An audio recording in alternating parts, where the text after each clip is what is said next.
Chief guest வந்திருந்தாங்க. இந்த time நம்ம தமிழ்நாட்டோட நம்பிக்கை சிவா சார், ப்ரொடியூசர் உங்கள் எல்லாத்துக்குமே தெரியும். நம்ம ஃபஸ்ட் டைம் இங்கே தான் போஸ்டரே லான்ச் பண்ண போகிறோம் ப்ரெஸ் மீட்டில். சிவா சார் ரொம்ப தேங்க்ஸ் சார். கண்டிப்பாக.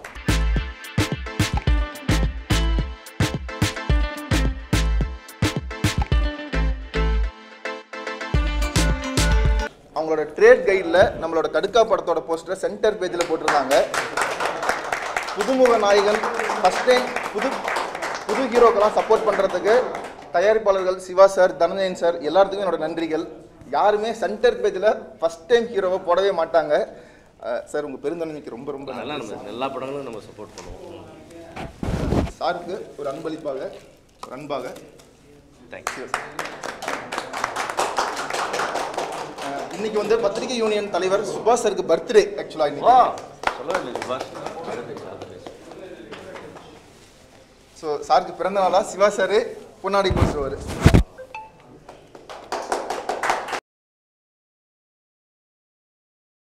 பல வேலைகளில் எல்லாத்தையும் விட்டுட்டு நமக்காக கடுக்கா திரைப்படத்துக்கு ஆதரவா போஸ்டர் ரிலீஸ் பண்ணுறதுக்காக சிவா சார் வந்திருக்காரு. ஆல்ரெடி நம்ம பாட்டு தேவாசரோட பாட்டு அவரோட ஆசீர்வாதத்தில் நல்லா ரீச் போயிட்டு இருந்தது. உங்களோட ஆதரவு நல்லா இருந்தது. ஃபர்ஸ்ட் டைம் உங்கள் முன்னாடி தான் சிவா சார் வந்து 2 போஸ்டர் ரிலீஸ் பண்ண போகிறாரு.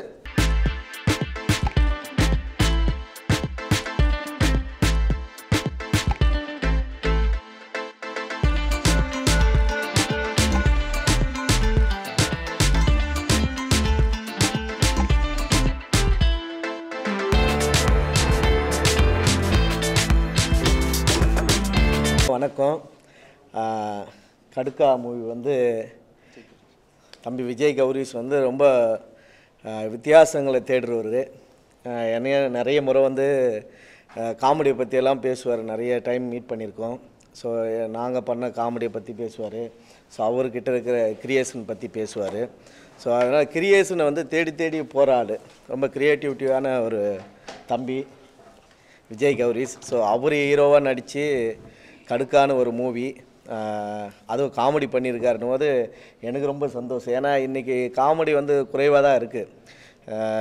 சினிமாலேயும் கொஞ்சம் கம்மியாக தான் இருக்குது. முன்ன காலத்தில் நம்ம வடிவேல் சார் பீரியடு, நம்ம கவுண்டமணி சார் பீரியடு, அந்த பீரியடில் இருந்த விவேக் சார் பீரியடு, அப்படி இருந்த ஒரு காமெடி இப்போது கம்மியாக தான் இருக்குதுன்னு தான் சொல்லுவேன் நான். ஏன்னா மக்கள் எல்லாருமே எதிர்பார்க்குறாங்க. என்கிட்டயே நிறைய பேர் கேட்பாங்க, சார் இல்லை சார் முன்ன முறையெல்லாம் இப்போ தமிழ் சினிமாவில் காமெடியே இல்லை சார், ஸோ நீங்கள்லாம் சினிமாவுக்கு வரலாம் அப்படிலாம் எங்களை கேட்பாங்க நிறைய. கண்டிப்பாக வருவோம்ப்பா, நாங்கள் கூப்பிட்டாங்க கண்டிப்பாக வருவோம். என்னை கூப்பிட்டாங்க அராடு ஒரு படம், அதில் காமெடியே கிடையாது, சீரியஸாக நடிச்சிருப்பேன் அதில். ஸோ அதனால் காமெடி அது வரும்போது கண்டிப்பாக வரோம். ஆனால் காமெடியை மக்கள் வந்து ரொம்ப தேடிட்டே இருக்கிறாங்க. ஏன்னா மக்களுக்கு தேவைப்படுது. நகைச்சுவைன்றது ரொம்ப இப்போ வாழ்கிற இந்த காலகட்டத்தில் மக்களுக்கு ரொம்ப அவசியமான ஒரு விஷயமா இருக்குது. அந்த புரிதலை நீங்கள் வந்து கண்டிப்பாக புரிஞ்சுட்டு ஒரு அற்புதமான ஒரு நகைச்சுவை, முழுநீள நகைச்சுவை திரைப்படமாக எடுத்திருக்காரு. ஸோ அதில் வந்து ஒரு லைவ் கண்டென்ட்டு, லைவாக நடந்த ஒரு சம்பவம். இன்றைக்கி வர சினிமாவில் நீங்கள் பார்த்துருப்பீங்க, எல்லாமே லைவ் சப்ஜெக்ட் எல்லாமே வந்து இன்றைக்கி ஹிட் ஆகிருக்கு. ஒரு காலத்தில் வந்து லைவாக நடந்த சம்பவங்கள்லாம் நம்ம வந்து ஒரு பார்ட்டாக அப்படி படிச்சுட்டு பேப்பர்லேயும் ஒரு செய்திகளையும் பார்த்துட்டு படிச்சுட்டு பார்ட்டாக போயிடுவோம். அப்போது இன்றைக்கி வந்து அதை படமாக திரைப்படமாக எடுத்து காட்டும் போது எல்லாருமே அதுக்குள்ளே போயிட்டு உத்து நோக்கி அதுக்குள்ளே மிங்கல் ஆகிடுறாங்க. இன்றைக்கி அந்த மாதிரி ஒரு காலகட்டம் இருக்குது. ஸோ அதனால் லைவ் அப்படின்றதுனால அதுவும் ஒரு வகையில் நல்ல ஒரு வரவேற்பாக இருக்கும், ப்ளஸ்ஸாகவும் இருக்கும். அதில் நகைச்சுவையும் கலந்து பண்ணியிருக்காரு. ரொம்ப சந்தோஷம், வாழ்த்துக்கள். இந்த திரைப்படம் கண்டிப்பாக வெற்றி பெறணும். ஏன்னா அந்தளவுக்கு ஒரு முயற்சி பண்ணியிருக்காரு. நல்லா வந்திருக்கு, எல்லாருமே சொல்கிறாங்க இந்த திரைப்படம். ஸோ கண்டிப்பாக எல்லோரும் சப்போர்ட் பண்ணுங்கள். ஏன்னா நகைச்சுவை மக்களுக்கு கண்டிப்பாக தேவை. அதே மாதிரி லைவ் சப்ஜெக்டாக ஒரு விஷயம் பண்ணியிருக்காரு. இவரோட முயற்சியும், ஏன்னா தேடுதலில் ரொம்ப பயங்கரமான ஆள், தேடிட்டே இருப்பார் நிறைய க்ரியேட்டிவ்ங்களை. ஸோ அந்த அளவுக்கு இதில் வித்தியாசமாக நிறைய விஷயங்கள் பண்ணியிருக்காரு. கண்டிப்பாக உங்கள் எல்லாருக்குமே இந்த படம் பிடிக்கும். எல்லோரும் சப்போர்ட் பண்ணுங்கள். நன்றி. வேறு ஏதாவது கேள்வி இருந்தால் கேளுங்க. அண்ணனுக்கு ஒரு அன்பளிப்பாக, எனக்கு காமெடி படம்னு சொன்னோன்னே அண்ணன் ஏன்ப்பா என்ன கூப்பிடலன்னு கேட்டுட்டு இருந்தாரு. தொடர்ந்து படங்கள் ஒன்றா தான் பண்ண போகிறோம். கண்டிப்பாக அடுத்து சொல்லியிருக்காரு. ஏன்னா இதில் வந்து அவர் நிறைய காமெடி தேடி வச்சுருந்துருக்காரு. அதெல்லாம் அவரே பண்ணிட்டார் நிறைய காமெடி. அடுத்து எனக்காக கொஞ்சம் தேடி வச்சுருக்காரு போல். கிரியேட்டிவ் பண்ணி வச்சுருக்காரு சொன்னார். கண்டிப்பாக அடுத்த திரைப்படங்களில் கண்டிப்பாக ஒன்றா சேர்ந்து வேலை பார்க்குற வாய்ப்பு இருக்கும். கண்டிப்பாக ரொம்ப நன்றி. ஆமாம்,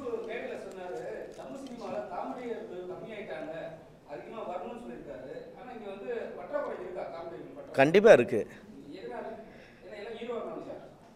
ஹீரோங்களே இப்போ காமெடி பண்ணிடுறாங்க நடிக்கிறேன். ஸோ காமெடியர்கள் கண்டிப்பாக தேவைப்படுது. தமிழ் சினிமாவில் காமெடி கம்மியாக தான் இருக்குது. ஏன்னா எங்கள் பார்க்குறவங்க நிறைய பேர் அதுதான் கேட்குறாங்க. ஸோ மக்கள் மத்தியிலையும் அந்த எதிர்பார்ப்பு இருக்குது.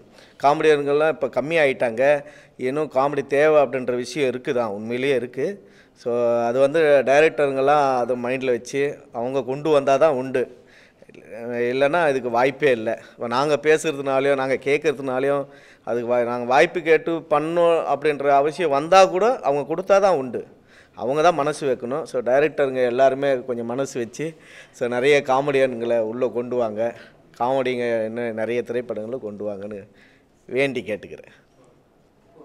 தேங்க்யூ. உங்களுக்கு எல்லாத்துக்கும் தெரியும், அண்ணன் டெய்லி நம்மளை எப்படி சிரிக்க வைக்கிறாரு. அது ஒரு மிகப்பெரிய வரம். மற்றவங்கள சிரிக்க வைக்கிறது கடவுள் கொடுத்த வரம். அது அண்ணனுக்கு அமைஞ்சிருக்குது. அண்ணன் இன்னும் தமிழ்நாடு மட்டும் இல்லை, இந்தியா ஃபுல்லாக உங்களோட புகழ் பரவணும். ஸோ விஜய் டிவியிலிருந்து நமக்காக வந்து இந்த ப்ரோக்ராம், இந்த போஸ்டர் ரிலீஸ்க்காகவும் இந்த கடுக்கா படத்துக்கு ஆதரவு தெரிவித்த அண்ணன் பழனி பட்டாளன் அண்ணனுக்கு ரொம்ப நன்றி தெரிவிச்சுக்கிறேன். நன்றி ரொம்ப நன்றி. ஏன்னா இது கண்டிப்பாக நான் வரலன்னா அப்புறம் இதுக்கு அர்த்தமே இல்லை. ஏன்னா இவ்வளோ தூரம் ஒரு நகைச்சுவை திரைப்படம் பண்ணியிருக்கீங்க. ஸோ அதில் நான் கலந்தது எனக்கு பெருமை தான். நான் சந்தோஷப்படுறேன், பெருமையாக இருக்குது. ஸோ அப்புறம் அண்ணெல்லாம் இருக்கார் பேச அப்படியாண்ணா. ஐயோ மினிமம் ஹாப்பி ரிட்டர்ன்ஸ் அப்படின்னு அண்ணன் நிறைய பேசுவார் என்னை விட. ஆமாம் ஆமாம், நிறைய கண்டென்ட் வச்சுருப்பார். வாங்கண்ணா. நம்மளுடைய நண்பர், அதே மாதிரி எனக்கு முன்னாடி நமக்கு இங்கே சிறப்பு அழைப்பாளராக வந்து அற்புதமாக பேசிய என்னுடைய தயாரிப்பாளர் சிவா சார், இவங்களுக்கும் எனக்கும் ஒரு விஷயம் என்னன்னு சொன்னால், நான் இந்த படத்தை பார்த்தேன், ஃபுல் படத்தை நான் பார்த்தேன். விஜய் கௌரீஷ் வந்து ரொம்ப அற்புதமாக பண்ணியிருக்காரு. இந்த தேவா சாருடைய அந்த சாங்கு நிச்சயமாக ஒரு பெரிய லெவலில் ஹிட் ஆகும். இந்த படத்துக்கு ஒரு பெரிய ஸ்ட்ரென்த்து தேவா சார் கொடுத்துருக்காரு. அவருக்கு இந்த இடத்துல நன்றி தெரிவிச்சுக்கிறேன். இன்றைக்கி வந்து பார்த்திங்கன்னா சிவா சார்கிட்ட நிகழ்ச்சி துவங்கிறதுக்கு முன்னாடி கூட பேசிகிட்டு இருந்தோம். நிறைய பேர் சினிமாவில் இருக்கிறாங்க, ஆனால் அவங்களுக்குள்ள சினிமா இல்லை. நிறைய பேர் சினிமாவில் இல்லை, அவங்களுக்குள்ள நிறைய சினிமா இருக்குது. அப்படி ஒரு பேட்டர்ன் இன்றைக்கி இருக்குது. அதே மாதிரி இன்னொரு விஷயம் பார்த்திங்கன்னா, படம் கஷ்டப்பட்டு எடுக்கக்கூடியவங்களுக்கு அதற்கான பெனிஃபிட்ஸ் எதுவுமே கிடைக்கிறதில்ல. உதாரணத்துக்கு ஒரு படம், அந்த படத்தை பார்க்குறதுக்கு தான் ஜனங்க தேட்டருக்கு வராங்க, அந்த படத்துக்காக தான் வராங்க. ஆனால் அந்த படத்தில் போடுற ஆடு பார்த்துருங்க, அதுக்கான வருமானம் எதுவுமே அந்த தயாரிப்பாளருக்கும் அந்த படத்தை சம்மந்தப்பட்டவங்களுக்கு யாருக்குமே போய் சேர்றது கிடையாது. அந்த தேட்ரு ஓனருக்கும் அந்த டிஸ்ட்ரிபியூட்டருக்கும் அது போகுது. அதை நாம ஏன் போய் பார்க்கணும்? ஃபஸ்ட்டு நான் படம் பார்க்க தான் வரேன். நான் வர்றது படம் பார்க்குறது. அதை தான் சொல்கிறேன், தேட்டரில் சொல்கிறேன். இன்னொரு விஷயம் என்னென்னா, டிவி கூட ரெண்டாவது. நம்மளுடைய இதில் பார்த்திங்கன்னா ஒரு படத்துக்கு பிரேக் விடுறதுக்கு காரணமே நம்மளுடைய கண் காது எல்லாத்துக்குமே வந்து ஒரு ரெஸ்ட் வேணுங்கிறது தான். ஒரு ஸ்கிரிப்டு, இந்த ஸ்கிரிப்ட் நம்ம கிளைமேக்ஸ், ப்ரீ கிளைமேக்ஸ், அதுக்கப்புறம் வந்து செகண்ட் ஆஃப் ஓப்பனிங், இப்படிலாம் ஏன் நம்ம ஒரு ஸ்கிரிப்டில் பிரித்து பண்ணுறோன்னா, படம் பார்க்குறவங்களுக்கு நம்ம சொல்கிற விஷயம், way of story telling method எல்லாமே அவங்கள வந்து நம்ம வந்து ஸ்ட்ரெயின் பண்ணாமல் எப்படி ஒரு விஷயத்தை கொண்டு போகிறோம் செய்கிறோங்கிறதுக்கு தான் இதெல்லாம் நம்ம வந்து ஃபார்மேட் பண்ணுறோம். அப்படி இருக்கும்பொழுது தேட்டரில் உட்காந்து ஒரு பயங்கரமான ஒரு ஹெவி ஒரு ஆக்ஷன் ஃபிலிமோ ஏதோ நம்ம பார்க்குறோன்னா, பார்த்து முடிச்சோன்னே அந்த இன்டர்வல் பிரேக் விடும்போது அந்த இடத்துல ஒரு சைலன்ஸ் இருக்கணும்ல, ஒரு 10 மினிட்ஸாவது சைலன்ஸ் இருக்கணும்ல. அப்போ தானே நம்ம திருப்பி மறுபடியும் செட்ரேட் ஆகி திருப்பி மறுபடியும் செகண்ட் ஹாஃப்ங்கிற ஒரு விஷயத்தை நம்ம ஃபாலோ பண்ணி எல்லாத்தையும் பண்ண முடியும். அப்படியே நான் ஸ்டாப்பாக போட்டு இவங்க பாட்டுக்கு ஆடு அது இதுன்னு போட்டு பண்ணிகிட்டே இருந்தாங்கன்னா அது எவ்வளோ ஸ்ட்ரெயின் கொடுக்கும், அது முதல்ல படத்தையே அது எப்படி பாதிக்கும். அப்போது இந்த ஒரு படத்தை வந்து கஷ்டப்பட்டு செய்யக்கூடிய அதனோட கலைஞர்களுக்கோ அதற்கு முதலீட்டை செய்த தயாரிப்பாளர்களுக்கோ யாருக்குமே எந்த விதமான பலனும் எந்த விதமான வருமானமும் தராத ஒரு விஷயம் ஒரு குறிப்பிட்ட தேட்டர் ஓனர்ஸுக்கும், அதுக்கப்புறம் இந்த கியூபு யூஎஃப் இந்த மாதிரி பண்ணுற அவங்களுக்கு மட்டுமே இதெல்லாம் வந்து சேரக்கூடிய விஷயமா இருக்குது. சமீபத்தில் கூட பார்த்திங்கன்னா ஒருத்தர் வந்து கேஸ் போட்டு அதை ஜெயிச்சிருக்காரு. எனக்கு வந்து படம் டிக்கெட் வாங்கிட்டு வந்திருக்கிறேன், இத்தனை மணிக்கு படம்னு சொல்லிட்டு இவ்வளோ நேரம் பொறுத்து படம் ஆரம்பிச்சிருக்கிறாங்க, இவ்வளோ நேரம் பொறுத்து படம் போட்டாங்க அப்படின்னு சொல்லி அவர் கிளைம் பண்ணியிருக்கார். இன்றைக்கி பார்த்திங்கன்னா சிவா சார் போன்ற பலர் வந்து எவ்வளோ பல விஷயங்கள் எடுத்தாலும் முயற்சி செஞ்சாலும் இன்றைக்கி ஜனங்க தேட்டருக்கு வர்றது ரொம்ப சிரமமாக இருக்குது. காரணம் என்னன்னா, படத்தை விட பாப்கார்ன் விலை ஜாஸ்தியாக இருக்குது, பாப்கார்னோட பார்க்கிங் விலை ஜாஸ்தியாக இருக்குது. இதில் வந்து முன்னாடிலாம் வந்து படத்துக்கு டிக்கெட் வாங்கிறதுக்கான அந்த காசுலேருந்து ஒரு 15-20% தான் நம்ம வந்து முறுக்கு சோடா டீ எல்லாம் சாப்பிடுவோம். இப்போ அப்படி கிடையாது. 200 ரூபா டிக்கெட்னா ஒருத்தர் ஃபேமிலியோடு போனாங்கன்னா அவங்க படத்துக்கு 1000 ரூபா ஆகுதுன்னா ஸ்நாக்ஸுக்கு 2000 ரூபா ஆகுது. படம் முடிஞ்சு பசங்களை கூட்டிகிட்டு மானத்தோடு வெளியில் வர முடியாது. நம்ம போகும்போது நேராக தேட்டருக்கு போய்டும். படம் முடிஞ்சு பசியில் பசங்களை கூப்பிட்டு வரும்போது பார்த்திங்கன்னா அது என்னென்ன போர்டு உள்ளெல்லாம் நுழைஞ்சு வரணுமோ, எப்படிலாம் வழி வரணுமோ அப்படிலாம் நம்மளை கடக்க வச்சு அந்த பசங்களை ஒரு மன வருத்தத்தோடு வெளியில் கொண்டு வர அளவுக்கு, நமக்கு ஒரு குற்ற உணர்ச்சியோடு பசங்களை கொண்டு வர அளவுக்கான ஒரு சூழல் தான் இன்றைக்கி காம்ப்ளெக்ஸ் எல்லா இடத்துலையுமே இருக்குது. அநியாயத்துக்கான ஸ்நாக்ஸுகள். இதில் என்ன ஆகுதுன்னா, நல்ல படங்கள், சிறிய பட்ஜெட்டில் வர படங்கள், புது ஆர்டிஸ்ட் படங்களை வந்து முன்னாடிலாம் வந்து எல்லா படத்தையும் போய் பார்க்கலாம், பார்த்துட்டு முடிவு பண்ணிக்குவோம். ஏன்னா அதுக்கு ஒரு பெரிய எக்ஸ்பென்ஸ் கிடையாது. அதனால் எல்லா படத்தையும் 4 படம் ரிலீஸ், ஒரு பொங்கலுக்கு 15 படம் ரிலீஸ் ஆகுதுன்னா 15 படத்தையும் ஒரு 10 படத்தையும் வந்து போய் பார்ப்போம் எல்லாரும். இப்போது ஒரு படத்துக்கு போகணுன்னு சொன்னாலே, அதுவும் ஃபேமிலியோடு போகணுன்னு சொன்னாலே கிட்டத்தட்ட 2000 ரூபா 3000 ரூபா ஒரு மிடில் கிளாஸ் ஃபேமிலிக்கு ஆகுதுன்னு சொல்லும்போது அவங்க உடனே என்ன பண்ணுறாங்க, படம் போகிறதுக்கு முன்னாடி ரிவ்யூ பார்க்குறாங்க, செலக்ட் பண்ணணுன்னு நினைக்கிறாங்க, போகலாமா வேணாமான்னு டிசைட் பண்ணுறாங்க. ஒரு மாதத்துக்கு 4 படம் பார்த்த ஃபேமிலி அதை 2 படமாக குறைக்கிறாங்க, இல்லை ஒரு படம் போனால் போதும்னு நினைக்கிறாங்க. இதெல்லாம் வந்து நிறைய வந்து இந்த ஒரு தொழிலே வந்து அழிக்கக்கூடிய ஒரு சூழல் இங்கே இருக்குது. சினிமாவில் கஷ்டப்படுறவங்களுக்கு அதற்கான யாருக்குமே அதற்கான வருமானங்கள் வந்து போகிறதில்ல. ஒரு புக்மை ஷோவுக்கு தான் என்னுடைய காசு போகுது. நான் ஒரு படத்துக்கு டிக்கெட் வாங்குறேன்னா 30% அவங்களுக்கு போகுது. இப்போ நம்ம சிவா சார் கூட பேசும்போது சொல்லிகிட்டு இருந்தார், ஒரு ரயில்வே ரிசர்வேஷனுக்குன்னு ஒரு பர்சன்டேஜ் போகுதுன்னா ஒரு 6 டிக்கெட்டும் ஒன்றா பண்ணி அந்த 6 கூப்பனுக்கு சேர்த்து ஒரு இது. இங்கே அப்படி கிடையாது. இன்றைக்கி வந்து நான் வந்து ஆன்லைனில் டிக்கெட் புக் பண்ணுறோம், எங்கள் ஃபேமிலியிலேருந்து 10 பேர் போகிறோன்னு சொன்னால் 10 பேருக்கும் 10 காசு நான் வந்து அவங்களுக்கு பர்சன்டேஜ் கொடுக்கணும். இந்த மாதிரி ஒரு மோசமான ஒரு சூழல் இருக்குது. ஸோ படம் பண்ணுறவங்க, படம் எடுக்கிறவங்க, அவங்களுக்கான வருமானங்கிறது வந்து இல்லை. ஆனால் அதன் மூலமாக யார் யாருக்கோ அந்த சோர்ஸ்லாம் போகுது. இன்றைக்கி எப்படி ட்ராவல்ஸில் வந்து ரெட் பஸ்ஸுன்னு ஒருத்தருக்கு எல்லா பணமும் போதோ, பஸ் வச்சுருந்தோம் மெயின்டைன் பண்ணவங்களாம் இன்றைக்கி எப்படி நடு ரோட்டில் நிற்கிறாங்களோ அந்த மாதிரி ஒவ்வொரு தொழிலாக இன்றைக்கி வந்துக்கிட்டு இருக்குது. இந்த மாதிரி படங்களுக்கு வந்து நிச்சயமாக எல்லாருமே சப்போர்ட் பண்ணணும். இன்றைக்கி வந்து ஆக்சுவலாக பார்த்திங்கன்னா சாமி கண்ணு வின்சென்ட் பற்றி நீங்கள் எல்லாம் கேள்விப்பட்டிருப்பீங்க. முதலாக வந்து அந்த ப்ரொஜெக்டரை கொண்டு வந்து இங்கே தான் அவர் தான் வந்து அதை ஃபஸ்ட்டு கொண்டு வந்தார். கோயம்புத்தூரை சேர்ந்தவர், திருச்சி பொன்மலையில் வேலை செய்யும் போது அவர் தான் கொண்டு வந்தார். அப்போ உலக நாடுகளில் அது ஒரு மேல்தட்டு மக்களுக்கான ஒரு விஷயமா, ஆடம்பரமான ஒரு விஷயமா இருந்த ஒரு சினிமாவை கொட்டகையில் கொண்டு வந்து டூரிங் டாக்கீஸ்னு கொண்டு வந்து பாமர அடித்தட்டு மக்களுக்கான ஒரு கலையை அவங்களும் அனுபவிக்கணுங்கிற ஒரு விஷயமா சினிமாவை மாற்றின ஒரு சாமிக்கண் வின்சென்ட் போன்றவர்கள் கொண்டு வந்த அந்த கான்செப்ட் இப்போ மாறி இன்னும் கொஞ்ச நாள் இதே மாதிரி போச்சுன்னா பணக்காரர்கள் மட்டுமே தேட்டரில் போய் சினிமா பார்க்கக்கூடிய ஒரு சூழல் வந்துடும். சாதாரண மிடில் கிளாஸ் ஃபேமிலியில் இருக்கிறவங்கெல்லாம் தேட்டருங்களில் போய் படம் பார்க்கவே முடியாதுங்கிற ஒரு சூழல் தான் அடுத்து உருவாகும். அதே மாதிரி நம்மளுடைய கடுக்கா படத்தினுடைய இந்த பத்திரிகையாளர் சந்திப்பில் தமிழ்நாடு பத்திரிகையாளர் சங்கத்தின் சார்பாக ஒரு கோரிக்கை நான் வைக்கிறேன். அது என்னன்னு சொன்னால், புரட்சி தலைவி ஜெயலலிதா அம்மா அவர்கள் இருக்கும் பொழுது அரசு திரையரங்கம்னு ஒரு கான்செப்ட் வந்து உருவாக்குறதுக்காக எல்லாம் ரெடி பண்ணாங்க. அது பண்ணி ஆல்மோஸ்ட் எல்லாம் இம்ப்ளிமெண்ட் ஆகி அது நடைமுறைக்கு வர்றதுக்கான ஒரு சூழலில் அவங்க சிக்காயிட்டாங்க. அதுக்கப்புறம் அது வந்து யாருமே அதை பற்றி இனிஷியேட் பண்ணாமல் அப்படியே விட்டுட்டாங்க. அதை வந்து இனி வரும் அரசு யாராக இருந்தாலும், இல்லை இப்போ இருக்கிற அரசு ஆகட்டும், அந்த மாதிரியான ஒரு அரசு திரையரங்கத்தை வந்து கொண்டு வரணும். அந்த மாதிரி கொண்டு வந்தால் எல்லா படத்துக்கும் தேட்டரு எதில் கிடைக்குதோ இல்லையோ இந்த மாதிரி அரசு திரையரங்குகளில் கம்பல்சரி எல்லாத்துக்குமே வந்து தேட்டர் கிடைக்கக்கூடிய ஒரு சூழல் கிடைக்கும்.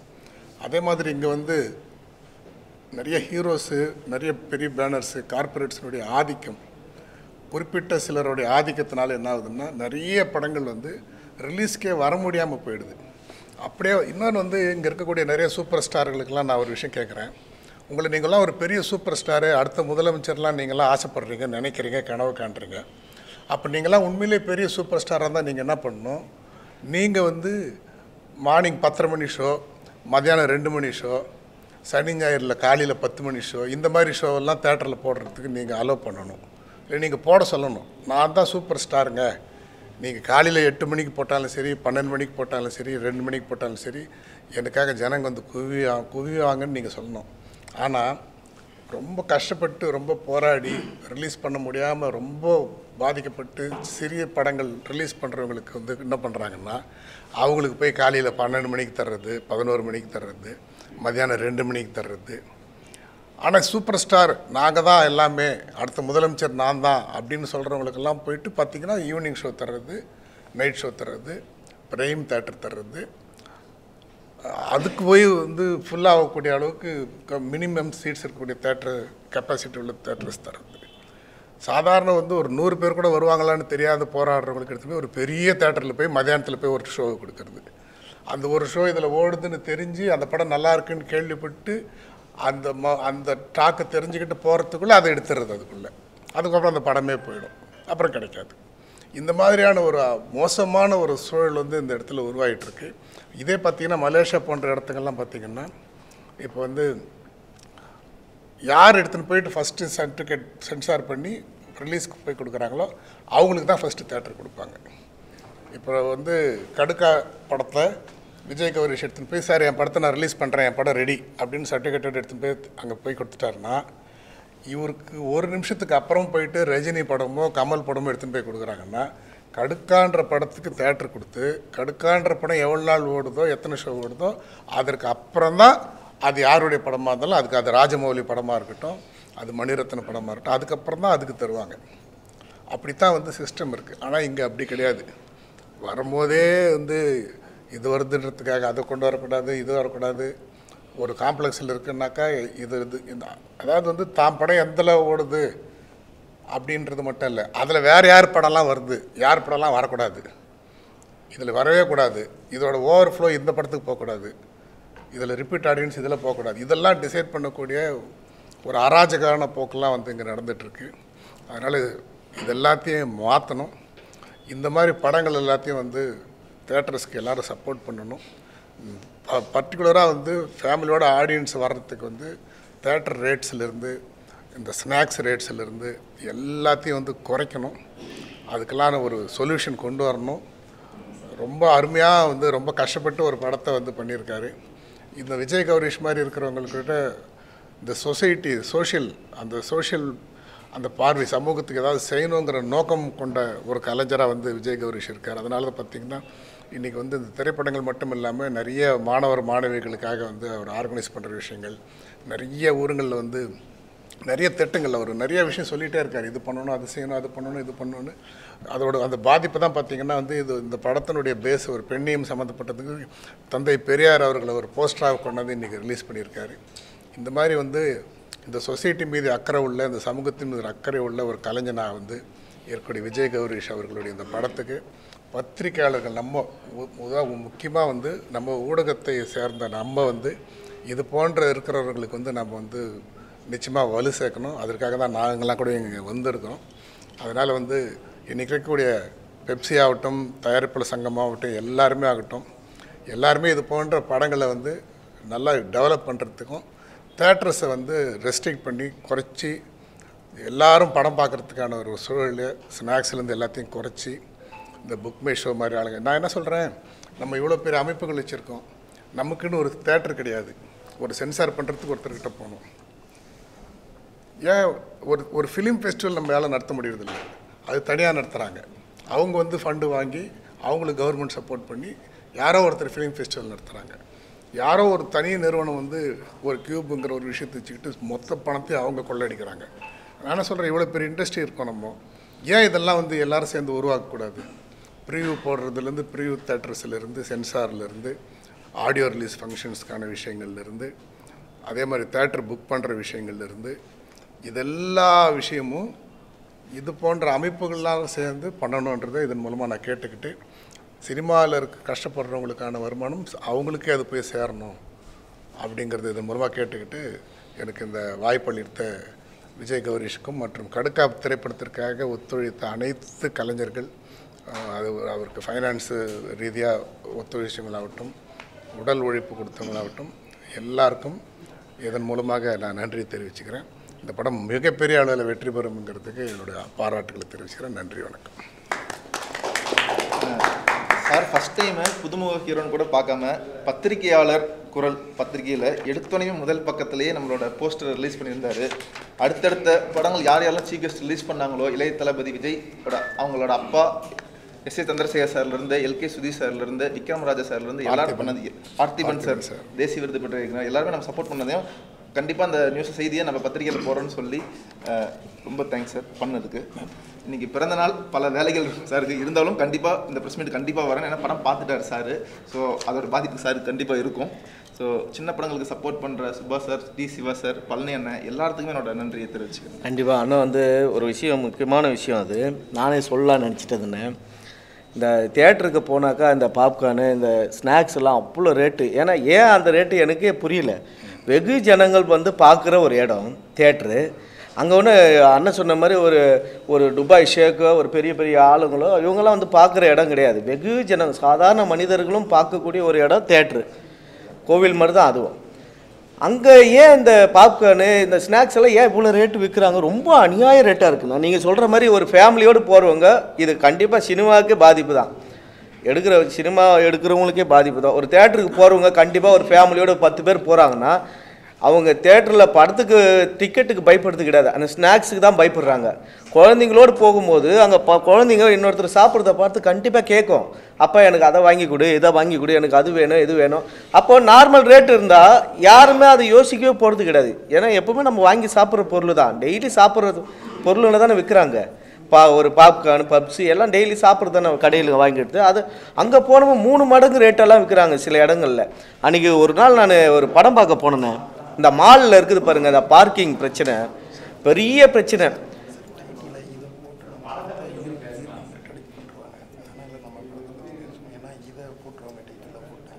அப்படிங்களா? சரி, அண்ணன் பாட்டு பேர் லான்ச் பண்ணிடுறீங்களா? அண்ணா, இப்போ நம்ம லாஸ்ட் ப்ரெஸ் மீட்டில் ஃபஸ்ட்டு ப்ரோமோ சாங் பார்த்துருப்பீங்க. இப்போ 2வது ப்ரோமோ சாங்கு ஒரு டைம் பார்த்துட்டு அண்ணா இப்போ லான்ச் பண்ண போகிறாரு. நீங்கள் அக்செப்ட் பண்ணுங்க.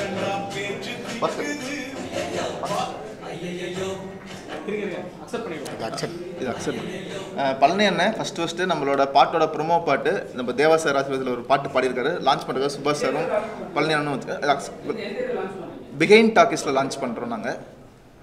கண்டிப்பாக, ஏன்னா ரொம்ப சூப்பரான பாட்டு இது. அக்செப்ட் கொடுத்தாச்சு. ஸோ இந்த பாட்டு கண்டிப்பாக பெரிய அளவில் ஹிட் ஆகும். இது லாஸ்ட் டைமே மோகன் சார் யாரும் கேட்டிருந்தாங்க, ரீலுக்கெல்லாம் ப்ரெஸ் மீட் எடுக்கிறீங்க. நான் ஒரு சின்ன ப்ரொமோஷன் கண்டிப்பாக கண்டிப்பாக சார் வந்ததுக்கு ரொம்ப நன்றி. பாட்டில் இருக்க ஒரு கண்டென்ட்டை வந்து டெலிகாஸ்ட் பண்ண ஷார்ட்ஸில் போட்டு இவ்வளோ பெரிய ட்ரெண்ட் ஆனது எனக்கு தெரிஞ்சுதான் ஃபர்ஸ்ட் டைம். உங்கள் எல்லாருக்கும் ரொம்ப ரொம்ப தேங்க்ஸ். படம் வந்து நம்ம கடுக்கா, உண்மையிலே சொல்ல போனால் கௌரிஷ் இருப்பார் பொறுப்பா, படம் ஃபுல்லாக இருக்கும் சிரிப்பா. சரிங்களா? நீங்கள் என்ஜாய் பண்ணலாம், ரொம்ப என்ஜாய் பண்ணலாம். ரொம்ப ரொம்ப எஃபர்ட் எடுத்து பண்ணியிருக்கோம். கௌரிஷ் வந்து அவ்வளோ அழகாக படத்தில் நடிச்சிருக்காரு. அவர் முகம் சுளிக்காமல், வெயிலும் பார்க்காம சுற்றும் போது சான்ஸ் இல்லை. இப்போ இருக்கிற வெயில் உங்களுக்கு தெரியும், எல்லாம் வெள்ளையாக போனால் வீட்டுக்கு வரும்போது கருப்பாக வர மாதிரி சுச்சுவேஷன் இருக்குது. ஸோ ரொம்ப ரொம்ப எஃபர்ட் எடுத்து பண்ணியிருக்கோம். நான் பழனியன்கிட்ட சொன்னேன், ஆனால் இந்த மாதிரி நண்பர் ஷூட்டிங்கில் வந்து மீட் பண்ணும்போது, ஆனால் இந்த மாதிரி ஒரு நண்பர் இருக்காருண்ணே விஜய் கௌரிஷ்னு, ரொம்ப ஒரு இனோவேட்டிவாக ரொம்ப ரொம்ப ஸ்ட்ராங்கான பர்சன், நல்லா பண்ணிக்கிட்டு இருக்காரு. ஏன் சொல்கிறேன்னா, இப்போ இருக்கிற சுச்சுவேஷனில் நிப்போட்டிசம்னு ஒரு விஷயத்த உடைச்ச டைம் இது. யார் எவ்வளோ பெரிய ஆளாக இருந்தாலும் பர்ஃபார்மன்ஸ் இருந்தால் மட்டும்தான் இங்கே வின் பண்ண முடியும். ஸோ எங்கள் ஃபேமிலி இந்த மாதிரி ஒரு ஃபேமிலி சொல்லிட்டு உள்ளே வந்தால் சக்ஸஸ்லாம் அவ்வளோ ஈஸியாக கிடைக்கிறதில்ல. ஸோ இது ஒரு ரெக்குவயர்மெண்ட் இருக்குது ஒரு ஹீரோக்கும் காமெடியனுக்கும். ஸோ அந்த அளவுக்கு ஒரு பர்ஃபார்மன்ஸ் பண்ணக்கூடிய ஒருத்தர் தான் கௌரிஸ். ஸோ பழனியன்ட்ட சொன்னேன் இந்த மாதிரி ஒருத்தர் இந்த விஷயத்தை அவர்கிட்ட சொல்லும் போது நம்ம என்ன ஸ்டைலில் யார் அவரை நான் பார்க்கணும் அப்படின்னு சொல்லி ஒரு இன்ட்ரடியூஸ் கொடுக்குறேன். ஸோ ரொம்ப நாள் டிஸ்கஷன் போச்சு. அடுத்து இப்போ ஒரு லான்ச் பண்ணியிருக்கோம். உங்களோட சப்போர்ட்டுக்கு உங்களோட விஷஸ்க்கு ரொம்ப ரொம்ப thank you so much. Gowri Shankar வந்து என்னுடைய ஸ்டூடெண்ட்டு. லாஸ்ட் 10 இயர்ஸ் என்கிட்ட மார்ஷல் ஆர்ட் ப்ராக்டிஸ் பண்ணிகிட்ருக்காரு. முக்கியமாக இந்த பாட்டு வந்து பெரிய அளவில் ட்ரெண்டிங் ஆயிடுச்சு, நிறையா போயிட்டுருக்கு. ரொம்ப சிறப்பாக இருக்குது அந்த பாட்டை பொறுத்தவரை நான் என்ன சொல்ல நினைக்கிறேன், நிறைய பாட்டு என்ன பாடுறாங்கன்னே புரியலை, அந்தளவுக்கு இருக்குது. இதில் வர்ற அந்த கண்டென்ட்லாம் வந்து நமக்கு புரியுது, அந்தளவுக்கு ரசித்து கேட்குற அளவுக்கு இது இருக்குது. ரொம்ப சிறப்பாக வந்திருக்கு பாட்டு. இந்த படம் மிகப்பெரிய வெற்றி அடையணும். உங்களுடைய ஆதரவோட நன்றி. பார்த்துருப்பீங்க, இன்ஸ்டாலெல்லாம் பார்த்துட்டு இருப்பீங்க. ஒருத்தரும் நிறைய பேர் ஆடியன்ஸ் பார்த்துட்டே இருக்கிறாங்க. பார்க்குறது இது யூடியூப்பில் 2.5 லட்சத்தை தாண்டி போயிட்டு இருக்கு. என்னோட புது முகத்துக்கே 2.5 லட்சம் தாண்டி போகிறது எனக்கே பெரிய விஷயம். மியூசிக் டைரக்டர் தேவசரோட ஆசீர்வாதத்தில் எங்கள் பாட்டிட்டானது ரொம்ப தேவசருக்கு ஸ்பெஷல் தேங்க்ஸ் சொல்லிக்கிறேன். நான் வந்து எல்லாருக்கும் வணக்கம். தேவசருக்கு தான் ஸ்பெஷல் தேங்க்ஸ் சொல்லணும். இந்த பாட்டை நல்லபடியாக பாடி கொடுத்தாரு. ப்ளஸ் நம்ம டைரக்டர் ஸ்பெஷல் தேங்க்ஸ் அவருக்கு சொல்லணும். நம்ம எஸ் முருகராசு இந்த வாய்ப்பு கொடுத்ததுக்காக ரொம்ப நன்றி. ப்ளஸ் கௌரிஷ்க்கும் பெரிய நன்றி சொல்கிறேன். நன்றி. ஒரு விஷயம் அப்படின்னா இல்லை மாஸ்டர், நீங்கள் மட்டும் ஒரு ஸ்டெப்பை போடுங்க, கடவுள் புண்ணியத்தில் கண்டிப்பாக இது ஹிட் ஆகுங்க. உண்மையிலே ஹிட் ஆகிடுச்சு ஃபஸ்ட்டு ரீல். Thanks master. எல்லோருக்கும் வணக்கம். நான் டான்ஸ் மாஸ்டர் அபி பேசுகிறேன். ஃபஸ்ட்டு விஜய் கௌரி சார் நன்றி சொல்லணும். ஏன்னா அவர் தான் இந்த படத்தில் எனக்கு ஒரு சான்ஸ் கொடுத்தாரு. இந்த கடுக்கா திரைப்படம் சூப்பராக இருக்குது, நான் பார்த்தேன், ரொம்ப அருமையாக இருக்குது. அது இல்லாமல் தேவா சாருக்கு நான் நன்றி சொல்லணும். அவருடைய இந்த பாட்டு நல்லா சூப்பராக பாடியிருக்காரு. அப்புறம் இந்த படம் ரொம்ப வெற்றி அடையணும்னு நான் வேண்டிக்கிறேன். Thank you sir. ஆக்சுவலாக என்னென்னா ஹைதராபாத்தில் ஷூட்டிங்கில் இருக்கிறாங்க. அடுத்தடுத்த ப்ரெஸ் மீட் எல்லாத்துலேயும் வராங்க, மொத்த டீமும் எல்லாருமே வராங்க. அடுத்த ப்ரெஸ் மீட் அடுத்த வெனஸ்டே நடத்துகிறோம். அதுக்கடுத்த ப்ரெஸ் மீட் அடுத்த, ஏன்னா உங்களால் தான் இப்போ சாங் ஹிட் ஆச்சு. ஸோ பத்திரிகை நண்பர்கள் எல்லாத்துக்கும் மிகப்பெரிய நன்றி. 10 லட்சம் தாண்டி ஒவ்வொரு இன்ஸ்டாலையும் வியூஸ் பிச்சுட்டு போய்கிட்டே இருக்குது. பொல்லாத பார்வை தேவா சார் சாங்கு, கெவின் டிகோஸ்டா, நிலவை பார்த்திபன் லிரிக்ஸ் ரைட்டரு, என்னாலே நம்ப முடியல. அப்புறம் தான் யோசிச்சேன், நீங்கள் லாஸ்ட் டைம் கொடுத்த ஆதரவு மிகப்பெரிய ஆதரவு தான் எனக்கு. ஸோ எங்கள் மொத்த டைமுக்கு கடுக்கா திரைப்பட குழுக்கும், அதுவும் புதுமுக நடிகர் ஒரு விஜய் கௌரிஷ் அப்படின்னு ஒரு சின்ன நடிகர் நான் ஃபஸ்ட் டைம் வரும்போது நீங்கள் இவ்வளோ ஆதரவு கொடுப்பீங்க நான் எதிர்பார்க்கவே இல்லை சத்தியமாக. சரி நமக்கெல்லாம் எங்கள் ஆதரவு தர போகிறாங்க அப்படின்னு நினச்சிட்டு இருந்தேன். பட் எல்லாருமே அந்த பாட்டை, பொல்லாத பார்வை பாட்டை சாங்கு செம்ம ரீச்சில் போயிட்டு இருக்குது. ஸோ நான் ஃபஸ்ட்டு தேங்க்ஸ் சொல்லணும்னா கடவுளுக்கு அடுத்து, எங்கள் அப்பா அம்மாவுக்கு அடுத்து, தேவசருக்கு அடுத்து, மியூசிக் டைரக்டருக்கு அடுத்து பத்திரிகை நண்பர்களுக்கு எனக்கு உண்மையிலேயே சந்தோஷமாக இருக்குது நீங்கள் எல்லாத்தையும் ரீச் பண்ணதுக்கு.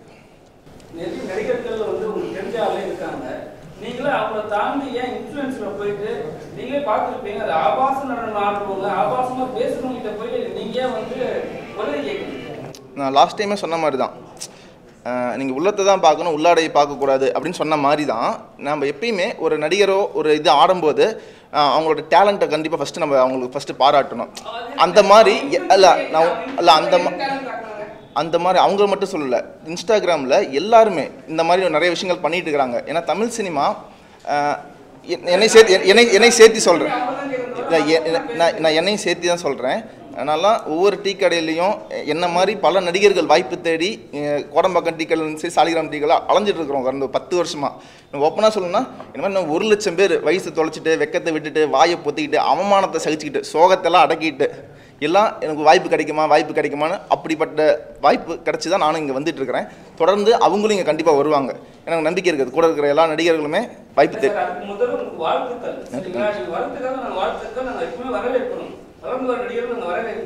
நான் என்ன கேட்குறேன்னா, நீங்களே பார்த்துருப்பீங்க, அந்த இன்ஃப்ளூயன்சர்லாம் வந்து உங்களை நீங்கள் தான் ப்ரொமோஷன் கூட்டு வந்தீங்க. ப்ரொமோஷன் கூட்டு வந்து அவங்க தான் அந்த ஐடியா அங்கே சொன்னாங்க. சொல்லும்போது உள்ள போய் நம்ம செக் பண்ணும்போது உங்களோட நல்ல ஒரு படத்துக்கு அது மாதிரி ஒரு இன்ஃப்ளூயன்சர் சப்போர்ட் தேவையா சார்? அவங்க மட்டும் இல்லை சார், நான் தமிழ்நாடு மொத்தமாக எனக்கு சப்போர்ட் பண்ணணும். நீங்கள் அவங்கள மட்டும் பர்சனலாக இது பண்ணுறீங்க. அவங்க சார் அவங்க வந்து எங்களோட ஃப்ரெண்டாக ட்ராவல் ஆகிட்டாங்க சார். அந்த ஒரு நோ ஃப்ரெண்ட் சார். அவங்க இருக்கிற எவ்வளோ பேர் நம்ம ஏன் அவங்கள இது பண்ண போகிறோம்? ஏன்னா ஆன் ஸ்க்ரீனில் வந்து அவசரமாக இருக்காங்கன்றதுக்காக அவங்க அந்த மாதிரி பர்சனோ இது கேட்டகரி ஃப்ரெண்டு சார், நல்ல ஃப்ரெண்டு அவங்க. சரி இது மாதிரி ஒரு நல்ல ஒரு ஸ்டோரி வச்சுக்கிட்டு ஏன் நல்ல இடத்துல கேரக்டர் கொடுக்கலாமே இது மாதிரி நீங்க பார்த்துருக்க கமெண்ட்ஸ்ல சில பேர் வந்து எல்லாம் நல்லதா சொல்லுவாங்க இல்ல சில பேர் தப்பாவும் சொல்லியிருப்பாங்க பார்த்துருப்பீங்க ஸோ அப்படி வரும்போது நீங்க என்ன நினைச்சீங்க? என்ன நினைக்கிறேன்னா சார், அவங்க கொடுக்குற கமெண்ட்ஸும் சரி, கேட்குற கேள்வியும் சரி, நம்ம யாரை பாயிண்ட் பண்ணுறோமோ அவங்கள அது பாதிக்க போகிறதில்ல. யார் கமெண்ட் பண்ணுறாங்களோ அவங்க மனநிலையையும் கேட்குற கேள்வி யாரோடதோ அவங்களோட மனநிலை தான் அது பிரதிபலிக்குதே தவிர நம்ம யாரை பாயிண்ட் பண்ணுறோமோ அவங்கள அது பிரதிபலிக்காது. ஸோ நீங்கள் ஒரு நல்ல கேள்வி கேட்டிங்கன்னா, ஒரு அறிவாளியான பத்திரிகையாளருங்கிறது மக்களுக்கு தெரியும். நீங்கள் ஒரு கேள்வி என்ன கேட்கும்போது இந்த பத்திரிகையிலேருந்து இவ்வளோ அறிவாளித்தனமாக கேள்வி கேட்குறாங்கிறத மக்கள் புரிஞ்சுக்குவாங்களே தவிர அதுக்கு ஒரு மொக்கத்தனமாக நான் பதில் சொன்னால் கூட மக்கள் வந்து பரவாயில்ல அறிவாளித்தனமாக ஒரு பத்திரிகையாளர் வந்திருக்கிறாரு அப்படின்னு தான் மக்கள் நினைப்பாங்க. அந்த மாதிரி தான் கமெண்ட் செக்ஷன்லையும் ஒருத்தர் பேடாக கமெண்ட் பண்ணால் அவனோட மனநிலை தான் அது பிரதிபலிக்கிறதே தவிர ஆடுறவங்களோ நடிக்கிறவங்களோ பேசுகிறவங்களோ அவங்களோட மனநிலை அது பிரதிபலிக்காது. அதுதான் வந்துட்டு நம்ம ஒரு விஷயம் கேட்கும்போது அவங்க பர்சனலான விஷயத்தை மட்டுமே பேசினாங்க தவிர நீங்க கஷ்டப்பட்டு அவங்க கூட்டின்னு வரீங்க, டிராவல் பண்றீங்க. நீங்க வெளியே கூட வந்து அவங்களோட ஆளா இல்ல உங்களோட டீமான்னு தெரியல எனக்கு. சரிங்களா? பத்திரிகையாளர் அப்படி அவாய்ட் பண்ணி அனுப்புறாங்க. போல நாட் இன் ஐடியா அப்படின்றாங்க. அது யாரோ லேடி வச்சிருந்தாங்க. இல்ல என்னன்னா பத்திரிகையாளர் அவமானப்படுத்தும் போது அந்த ஒரு வலி இருக்கும். ஒருவேளை அவங்க மூலிமா நீங்கள் மனநிலை பாதிச்சிங்கன்னா நான் சாரி கேட்டுக்கிறேன். எங்கள் டீம் மூலிமா யாருனால ஒரு மனநிலை பாதிக்கப்பட்டால் கூட நான் சாரி கேட்டுக்கிறேன். ஏன்னா இது வந்து கடுக்கா திரைப்படம் பெண்ணியம் சார்ந்த திரைப்படம் நான் இப்போ தான் சொல்லிட்டு இருந்தேன். அது நான் பதில் சொல்கிறேன், நீங்கள் கேட்க போகிறீங்கன்னு தெரியும். ஏன்னா இது பெண் போராளியை பற்றிய ஒரு திரைப்படம். ஹீரோயின் ஸ்மேகா பார்த்துருப்பீங்க, செம்ம அழகாக நடிச்சிருக்கிறாங்க. விஜய் டிவி ஆஃபீஸ் சீரிஸோட ஹீரோயின் அவங்க அங்கே பயங்கரமாக அவங்க ஃபேம் ஆகிட்டு இருக்கிறாங்க. கடுக்கா படத்துக்கு சப்போர்ட் பண்ணி நடிச்சது மிகப்பெரிய பாக்கியமாக நானும் நினைக்கிறேன். அவங்க மட்டும் இல்லை, படத்தில் நடித்த எல்லாருமே ஆதர்ஷ் ஒவ்வொருத்தரும் ப்ரொடியூசர் உட்பட ப்ரொடியூசரும் எல்லாருமே ஊரில் இருக்கிறாங்க. கண்டிப்பாக எல்லாம் அடுத்தடுத்த பிரச்சனையில் கலந்து தயாராக சந்தோஷமாக இருக்காங்க. பாட்டு ஹிட் ஆயிடுச்சு. ஹிட் ஆனோனையும் அது மக்கள்கிட்ட ரீச் ஆனோனையுமே எல்லா டிஸ்ட்ரிபியூட்டர்ஸ் ப்ரொடியூசர்ஸ் கால் பண்ணி விஷ் பண்ணிகிட்டே இருக்கிறாங்க. பத்திரிகையாளர் உட்பட நிறைய பேர், டைமண்ட் பாபு சார் எல்லாருமே அவங்க இதில் பேஜில் போட்டுட்டு இருக்கிறாங்க. கயல் தேவராஜன் எல்லாருமே போட்டாங்க. ஸோ ரொம்ப நன்றி, அங்கே பத்திரிகையாளரோட சப்போர்ட் இருந்தது. அறிவான கேள்வி நீங்க சொன்னீங்க ஒரு வார்த்தை.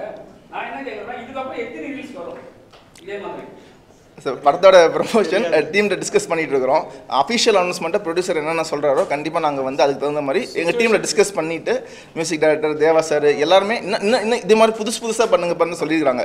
ஸோ நாங்கள் அடுத்தடுத்து புதுசாக இன்னும் மக்களை சந்தோஷப்படுத்துறதுக்கு என்னென்ன பண்ணுமோ அதை பண்ணுறது தயாராக இருக்கிறோம். படத்தோட ரீல்ஸ்லாம் வந்து பார்த்தீங்கன்னா படத்தோட ரீல்ஸே வரும். சரிங்களா? டைலாக்ல இருந்து சரி, பாட்டுல இருந்து சரி, சாங்ஸ்ல இருந்து எல்லாத்தையும் படத்தோட தான் பண்ணுறாங்க. ஏன் அது எப்போ போகிறீங்க?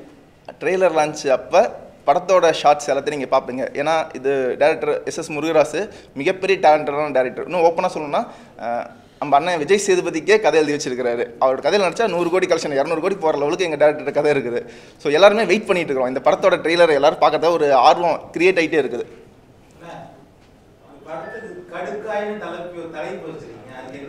நான் ஆல்ரெடி அந்த ப்ரெஸ் மீட் லாஸ்ட் ப்ரெஸ் சொல்லியிருந்தேன், நீங்கள் வரல.